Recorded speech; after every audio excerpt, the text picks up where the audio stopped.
Welcome to Telugu one news. నేను మహాలక్ష్మి. తెలంగాణలో అధికారంలోకి వచ్చిన కాంగ్రెస్ పార్టీ పేదలు మధ్యతరగతి వర్గాల సంక్షేమమే ధ్యేయంగా దూసుకు వెళ్తోంది. సీఎం రేవంత్ రెడ్డి తనదైన శైలిలో పాలన సాగిస్తూ ప్రజల మన్నన పొందుతున్నారు. ముఖ్యంగా ఎన్నికల సమయంలో ఇచ్చిన హామీలు అమలుపై దృష్టిని సారించారు. 6 గ్యారంటీ పథకాలను రేవంత్ సర్కార్ ఒక్కొక్కటిగా అమలు చేస్తోంది. కొత్తగా అధికారంలోకి ప్రభుత్వానికి ఏ ప్రతిపక్ష పార్టీ అయినా కనీసం 4-5 నెలల సమయం ఇస్తుంది. ఈ సమయంలో ప్రభుత్వం కుదురుకొని ఒక్కో పథకాన్ని అమలు చేసే అవకాశం ఉంటుంది. కానీ తెలంగాణలో అధికారాన్ని కోల్పోయిన బీఆర్ఎస్ పార్టీ మాత్రం అధికారం కోల్పోయిన మరుసటి రోజు నుంచే కాంగ్రెస్ ప్రభుత్వంపై విమర్శల దాడిని మొదలుపెట్టిందన్న విమర్శ రాజకీయ వర్గాల్లోనే కాకుండా ప్రజల నుంచి కూడా గట్టిగా వినిపిస్తోంది.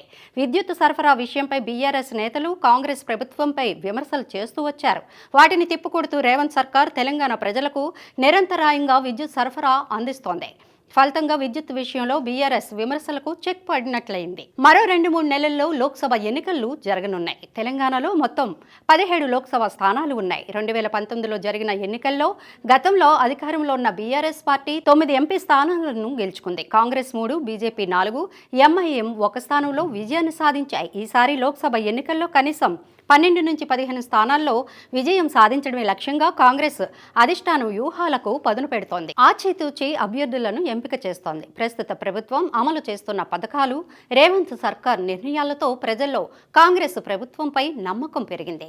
ఇక రేవంత్ సర్కార్పై ప్రజల నుంచి వస్తున్న స్పందనతో బీఆర్ఎస్ శ్రేణుల్లో కొంత ఆందోళన వ్యక్తమవుతోందన్న వాదన రాజకీయ వర్గాల్లో ఉంది.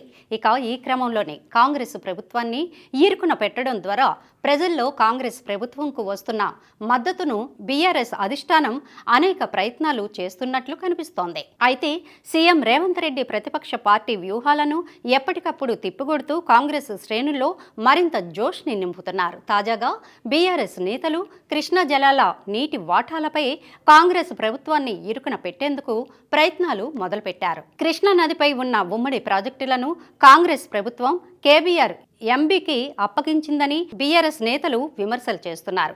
కాంగ్రెస్ ప్రభుత్వానికి పరిపాలన చేతకాదని అనడానికి ఇది ఒక ఉదాహరణ అంటూ పలువురు నేతలు పేర్కొన్నారు. ఇక బీఆర్ఎస్ నేతల వ్యాఖ్యలపై సీఎం రేవంత్ రెడ్డి తీవ్ర స్థాయిలో మండిపడ్డారు. ప్రెస్ మీట్ పెట్టి మరీ మాజీ సీఎం కేసీఆర్ వల్లనే నేడు ఈ పరిస్థితి వచ్చిందంటూ స్ట్రాంగ్ కౌంటర్ని ఇచ్చారు. కృష్ణా, గోదావరిపై ఉన్న ప్రాజెక్టులను కేంద్రానికి స్వాధీనం చేయాలని విభజన చట్టంలోనే ఉందని రేవంత్ రెడ్డి అన్నారు. కేంద్రం తన్ను అడిగే విభజన చట్టంలోని ప్రతి అంశం రాసిందని కేసీఆర్ చెప్పారని, బీఆర్ఎస్ ప్రభుత్వం చేసిన తప్పులను కాంగ్రెస్ పై వెయ్యాలని చూస్తున్నారంటూ బీఆర్ఎస్ నేతలు చేస్తున్న వాదనలకు రేవంత్ స్ట్రాంగ్ కౌంటర్ ఇచ్చారు.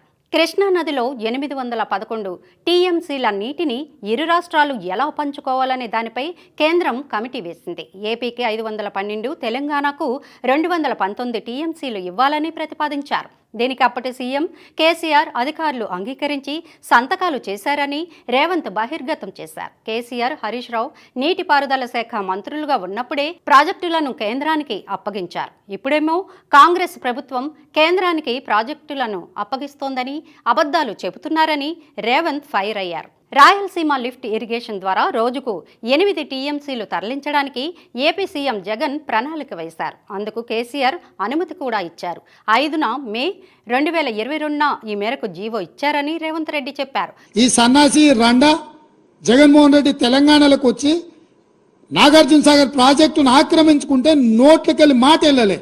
జగన్, కేసీఆర్ ఏకాంత చర్చల్లో ఏం కుట్ర చేశారో, ఎత్తిపోతల ద్వారా జగన్ రోజుకు 8 టీఎంసీల నీటిని తీసుకెళ్తుంటే సీఎం కేసీఆర్ కేవలం 2 టీఎంసీల కోసం 1,00,000 కోట్లు ఖర్చు పెట్టి కాళేశ్వరం ప్రాజెక్టును నిర్మించే ప్రయత్నం చేశారంటూ రేవంత్, ఉత్తములు మండిపడ్డారు. మొత్తానికి లోక్సభ ఎన్నికల సమయం ముంచుకొస్తున్న వేళ కాంగ్రెస్ ప్రభుత్వంపై కృష్ణానది జలాల విషయంలో దుమ్మెత్తిపోయాలని చూసిన బీఆర్ఎస్ నేతల ఆశలపై రేవంత్ స్ట్రాంగ్ కౌంటర్తో నీళ్లు చల్లినట్లయిందని పరిశీలకులు చెబుతున్నారు.